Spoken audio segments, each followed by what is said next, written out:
میں اس کے خلاف اس لیے نہیں بات کرتا تھا، آرمی چیف تھے، آرمی چیف کے خلاف آپ کیوں نہیں بات کر سکتے؟ کیونکہ فوج کے اوپر فوج کو برا نام نہ آئے. ہم سب سمجھتے ہیں کہ اس ملک کو جو میری طرح کے لوگ آزاد ذہن کے لوگ ہیں، ہم تو اپنی فوج کو چاہتے ہیں مضبوط ہو. ہماری تو ساری پوری کوشش ہے کہ مضبوط فوج ہو تاکہ ہم آزاد ملک رہ سکیں. تو اس لیے ہم چپ کر کے بیٹھے رہے اور یہ سارے تماشے دیکھتے رہے کہ کیسے سازشیں ہوئی، کیسے لوگوں کو بتایا گیا. میں آپ کے سامنے ذرا ایک چھوٹی سی کلپ دکھانا چاہتا ہوں کہ اگر آپ کو کوئی شک ہے کہ ہوا کیا، تو پہلے تو الیکشن سے پہلے، ہماری حکومت گرانے سے پہلے 4 نون لیگ کے جو بڑے نام ہیں انہوں نے کیا کہا. ان سے جب پوچھا گیا کہ جناب آپ نو کانفیڈنس موشن کامیاب ہو سکتی ہے اسٹیبلشمنٹ کے بغیر، اور یہ انہوں نے کہا. ذرا یہ سب اب میں چاہتا ہوں پہلے سب دیکھیں.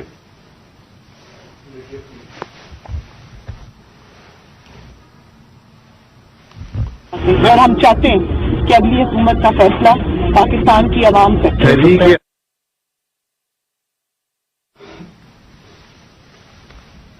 مجھے بتانے کا واپس نہیں ہے، کوئی ڈیل کر کے اقتدار نہیں چاہتے پاکستان میں.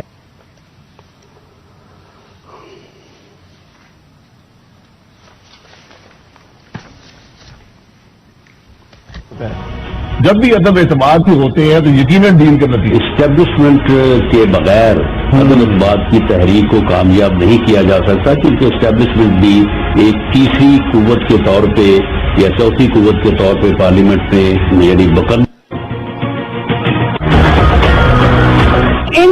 ان تو جن کی وجہ سے ہوتا ہے، جن کی مدد سے ہوتا ہے، ہم ان کی مدد نہیں لینا چاہتے اور ہم چاہتے ہیں کہ اگلی حکومت کا فیصلہ. انہوں نے کل کیا کہا ذرا پہلے یہ بھی سن لیں دوسرا کلپ، تاکہ آپ کو پتہ چل جائے کہ ہوا کیا اس ملک کے ساتھ.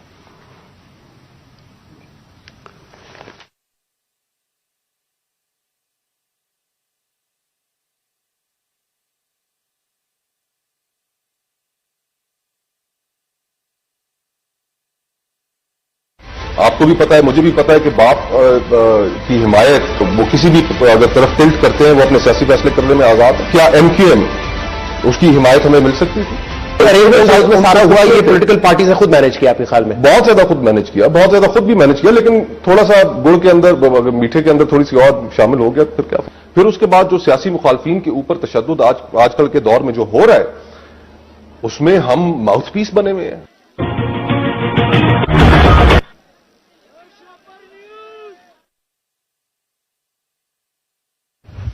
کہ یہ جو ساری سازش ہوئی تھی اس میں ہم کسی اور کو نہ کہیں، ایک آدمی کا فیصلہ کرتا ہے، وہ تھا آرمی چیف اس وقت کے جنرل باجوہ. انہوں نے یہ فیصلہ کیا ہمیں ہٹانے کا. کیا وجہ تھی اس کے پیچھے؟ کیا یہ سمجھتے تھے کہ واقعی شہباز شریف اور یہ اسحاق ڈار کوئی بڑے جینیسز ہیں جو آ کے ملک کو ہمارے سے بہتر چلا لیں گے؟ کیا وجہ تھی کہ انہوں نے ایک سٹنگ گورنمنٹ کو گرا دیا؟ ہمارے لوگوں کو آ کے وہ جس طرح ابھی مصطفیٰ کوکر نے بتایا کہ بیپ کے ممبرز اور ایم کیو ایم کے ممبرز اور شہزان بگٹی سب کو پتا تھا کہ یہ تو جدھر حکم ملے گا ان کو اسٹیبلشمنٹ سے انہوں نے ادھر جانا ہے، تو ان کو ادھر جا کے بھیج دیا کہ جناب آپ جا کے ادھر چلے جائیں اور گورنمنٹ گر گئی. تو میرا اگلا سوال یہ ہے، جب گورنمنٹ گر گئی اور پھر ان کو یہ چیز کا علم ہوا کہ عوام ہمارے کے ساتھ آگے کھڑی ہو گئی، 10 اپریل کو پبلک سڑکوں کے اوپر نکلائی، لوگوں نے ان چوروں کو ریجیکٹ کر دیا، بلکہ ہماری مقبولیت بڑھنی شروع ہو گئی اس لیے کہ لوگ ان کی جب شکلیں لوگوں نے دیکھی، پھر سے مسلط کیا گیا ان کو عوام کے اوپر، تو لوگ ہمارے ساتھ اور جڑنا شروع ہو گئے، بڑے بڑے جلسے شروع ہو گئے. اس کے بعد الیکشن جب کروائے گئے تو الیکشن کے ریزلٹس میں اس کے باوجود کہ پوری کوشش کی گئی اسٹیٹ مشینری اس کو ان کو جتانے کے لیے، اس کے باوجود ہار گئے. قوم نے اپنا ورڈکٹ دے دیا، دوسرا الیکشن ہوا اس میں بھی ہار گئے. لیکن مجھے جو افسوس کی بات ہے کہ بجائے ایک سمجھے کہ جناب جنرل باجوہ آپ نے غلطی کر دی ہے، آپ کو عقل کل تو نہیں ہے، آپ دیکھ رہے ہیں کہ لوگ کدھر کھڑے ہیں۔ انہوں نے ہمارے اوپر جو ظلم کیا ہے، جس طرح ہمارے اوپر ظلم کیا گیا، میں آپ کو یقین دلاتا ہوں کہ جنرل مشرف کے مارشل لاء میں اپوزیشن میں تھا، مجھے انہوں نے جیل میں ڈالا، میں نے کہیں اس طرح کا ظلم نہیں دیکھا جنرل مشرف کے دور پہ جو یہ جنرل باجوہ نے ہمارے پہ کروایا۔ ہمارے لوگوں کے اوپر دھمکیاں، ٹیلی فون سے دھمکیاں آ رہی ہیں، وہ جو ہماری حمایت کرے یا جو ہمارے ساتھ میڈیا کے لوگ ہوں ان کے اوپر دھمکیاں، جو میڈیا ہاؤس تھا، سلمان اقبال وہ ملک سے باہر چلا گیا، اس کے بعد صابر شاکر ملک سے باہر چلا گیا، آج موحد پیرزادہ ملک سے باہر گیا ہوا ہے اسی خوف سے، ارشد شریف، اتنی بڑی ٹریجڈی ہوئی ہے، اس کو جو دھمکیاں دی، کیا وجہ تھی اس کی؟ وہ ایک دیانتدار آدمی وہ بتا رہا تھا کہ اس ملک کے ساتھ کیا ظلم ہوا ہے، کہ اچھی بلی گورنمنٹ آپ نے گرا کے چوروں کو بٹھا دیا، تو بجائے یہ کہ کریکٹ کرنا ہمارے اوپر ظلم شروع ہو گیا۔ اور ظلم کی انتہا یہ تھی کہ سوشل میڈیا کے لوگوں کو اٹھا اٹھا کے لے جاتے تھے، ان کو مار پھینٹا لگا کے تو اگلے دوسرے دن گھر واپس بھیجتے تھے، دھمکیاں دیتے تھے کہ آگے سے کیا تو یہ ہوگا۔ جو اعظم سواتی سے کیا، جو اس سے پہلے جو شہباز گل سے کیا، کون سی اس نے اتنی بڑی بات کی تھی کہ اس کو ننگا کر کے مارا، اور وہ ابھی تک اس کے اثرات ہیں جو انہوں نے اس کو تشدد کیا اس کے اوپر۔ اور اعظم سواتی نے کیا بات کی تھی؟ اعظم سواتی نے یہ ٹویٹ کی کہ جنرل باجوہ آپ نے NRO 2 دیا، اس کے اوپر جو اس بیچارے سے کیا گیا، کون سی جمہوریت میں یہ ہوتا ہے؟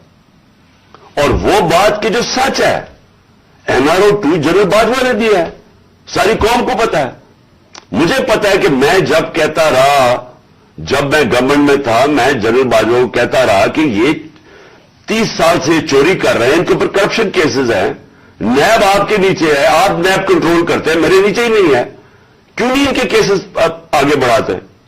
پہلے تو ہمیں سارا وقت یہ بتاتے رہے کہ فکر نہ کریں سر، ہو رہا ہے سب کچھ، سر ابھی کچھ ہو رہا ہے، پہلے تو ہمیں یہ بتاتے رہے۔ آہستہ آہستہ ہمیں پتا چلا کہ ان کی تو کوئی نیت ہی نہیں ہے کرپشن کی۔ مجھے پھر کہنا شروع ہو گیا کہ جی آپ ملک کی اقتصادیات کو ٹھیک کریں، اکانومی کو ٹھیک کریں، بھول جائیں اس کو، یہ اکاؤنٹیبلٹی کو۔ کبھی کوئی مہذب معاشرہ یہ اجازت دیتا ہے کہ بڑے بڑے لوگ جو اربوں روپے کی چوری کریں، آپ کہ ان کو بھول جائیں، ان کو NRO دے دیں، اور آپ چھوٹے چھوٹے چوروں کو پکڑنا شروع کریں اور سمجھیں کہ آپ کا ملک ترقی کر سکتا ہے؟ کیا چین پاگل ہے جنہوں نے 450 وزیروں کو جیلوں میں ڈالا ہے پچھلے چند سالوں میں؟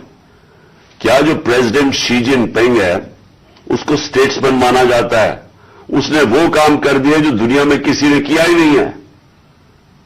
70 کروڑ لوگوں کو اس نے غربت سے نکالا ہے چائنا میں پچھلے 30 سالوں میں۔ وہ اس کو کیا ضرورت پڑی ہے کہ جو کرپٹ منسٹر ان کو پکڑے، ان کا احتساب کرے؟ کیونکہ کوئی معاشرہ بھی کامیاب نہیں ہو سکتا جب تک رول آف لا نہیں ہوتا، جب تک انصاف نہیں ہوتا، جب تک آپ بڑے بڑے لوگوں کو، جو اصل تو نقصان ملک کو بڑے چور کرتے ہیں، آپ ان کو پکڑ نہیں رہے، اور آپ کہیں گے کہ نیچے سے یہ بیچارے چھوٹے چھوٹے لوگوں پٹواریوں کو پکڑتے رہے۔ اور یہ ہمارے سامنے ہوا، شہباز شریف کو بچایا گیا، اس کے اوپر اوپن اینڈ شٹ کیس تھا، اس کا 16 ارب روپے کا یہ جو FI کا کیس تھا، اس میں تو کوئی شک ہی نہیں تھا۔ اور اس کا جو بیٹا باہر بھاگ گیا، آج جو سلمان شہباز واپس آیا ہے، وہ کیوں باہر بھاگا تھا؟ جیسے ہی FIA نے اس سے سوال پوچھا کہ جناب بتائیے مقصود چپڑاسی اور نوکروں کے پاس اربوں روپے کدھر سے آئے، وہ ایک دم ملک سے باہر بھاگ گیا، اور اس کو ان ساروں کو واپس لایا جا رہا ہے۔ کیا ہوا؟ اس میں کوئی شک ہے کہ NRO 2 دے کے اس سارے ملک کا ایک جنرل مشرف نے نقصان کرایا تھا NRO 1 کا؟ اس ملک نے بھاری قیمت ادا کی اس کی، 4 گنا زیادہ ہمارا قرضہ چڑھایا انہوں نے 10 سالوں میں لوٹ مار کر کے، اور پھر جب ان کے اوپر کیسز تھے 1100 ارب روپے کے کیسز ہیں، وہ انہوں نے پھر ان کو NRO 2 دلوا دیا۔ تو کون تھا اس کا ذمہ دار؟ کس نے یہ کیا تھا؟ جنرل باجوہ نے کیا تھا. میں آپ کو چیزیں اس کی طرف دکھانا چاہتا ہوں کہ کیسے قانون انہوں نے بنایا جس میں بچے لوگ، جس میں ہر کسی کو بچایا گیا.